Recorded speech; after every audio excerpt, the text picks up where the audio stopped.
Hi everyone, in this video we are on page 2 of the practice set, and I just want to go over some of the instructions on this page and a couple of the examples together. So first, the instructions on this page 2, it says graph each function. I also want you to graph the asymptote. So make sure you're explicitly showing that asymptote on your graph. Show the transform table. Just show me what X and Y values you are putting in. Again, we're not using that coordinate transformation formula, so just show me the 3 inputs and outputs that you picked, and then state the domain and range. So make sure you answer all those question parts, because that's what I'm going to be looking for when you turn in your practice set. Also, with these story problems, just be careful with your units and make sure you are rounding appropriately. So we're gonna go ahead and flip to page 4, and I just wanna go over number 9 and number 10 together. So on number 9, we've got a logistic problem. So it says, based on recent census data, a logistic model for the population of Dallas, T years after 1900 is as follows. It says when, so we're looking for T, when was the population 1 million? So we're looking for when our Y value equals 1 million, which is 1, 0, 0, 0, 0, 0, 0. So folks, if I plug in a million for P of T, because that's our Y, that's our function value there, what are we going to do to solve this? Well, solving algebraically, not so friendly. So we are going to use our calculators for this one.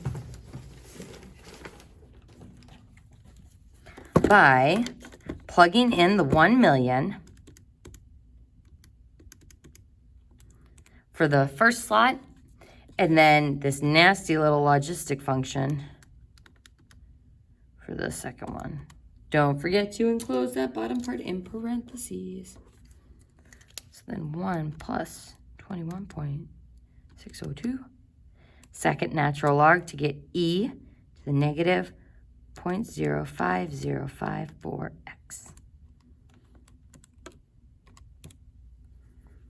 So it looks like I'm sitting at Zoom standard, so I'm probably not going to see anything. I'm definitely not going to see that 1 million mark. So I'm going to go ahead and hit the on button to stop the graph and go to Zoom Fit.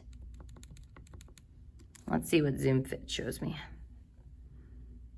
Ooh, there's my horizontal constant line at 1 million. And here's my exponential graph starting to climb up. So we want to know, when are these lines going to intersect? When is this exponential growth function going to come up? I'm going to adjust my window, and I'm going to go way further in time. Let's change our x max to 100. Because remember, we have to see the intersection point in our window before we can find it. Oh, it looks like we're going to get there. Woo! And we're just starting to see the logistic kind of curve of this as well. So second trace, intersect, and T is about 85 what?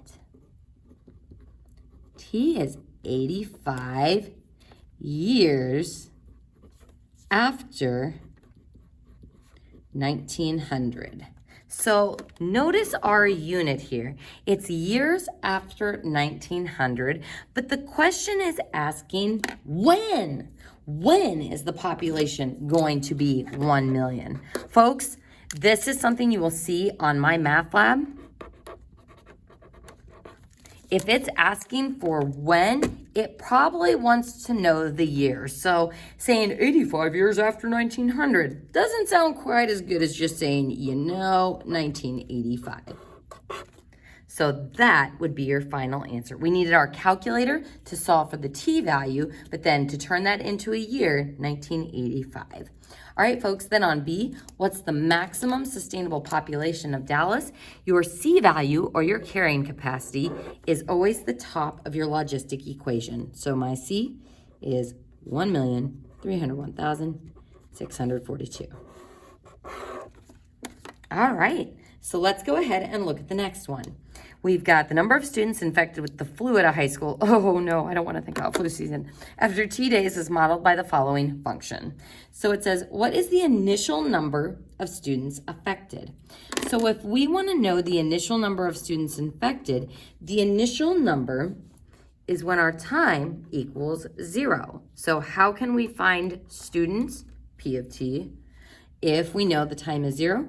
We can just take 0 and plug it in for t. So I still have to use my calculator, but I don't have to use the grapher to do any intersection point stuff here because I'm not solving for the exponent here. I am just evaluating with the exponent. So 300 divided by 1 plus 49 e to the negative 0.2 x, not x, ooh, 0 is what we're putting in for x. And that gives us 6. 6 what? 6 students.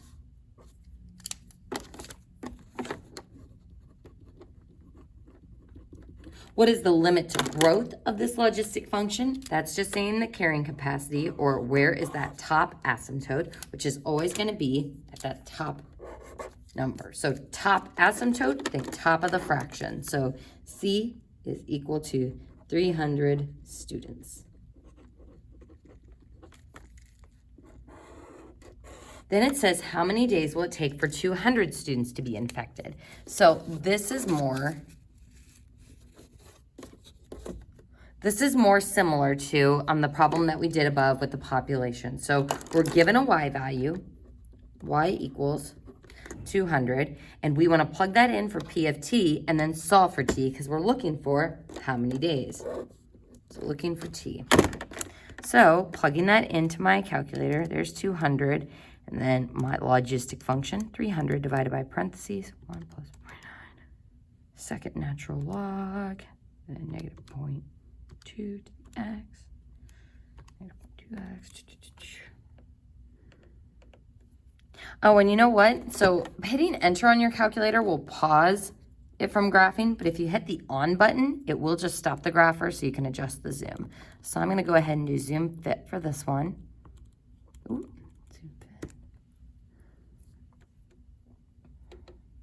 Aha, there's that horizontal line.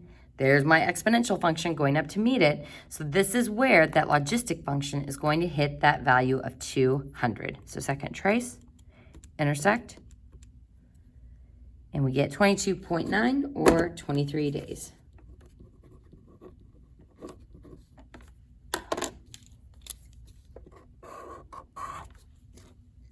And you guys should be good to go on the rest of those practice set problems. That concludes the video.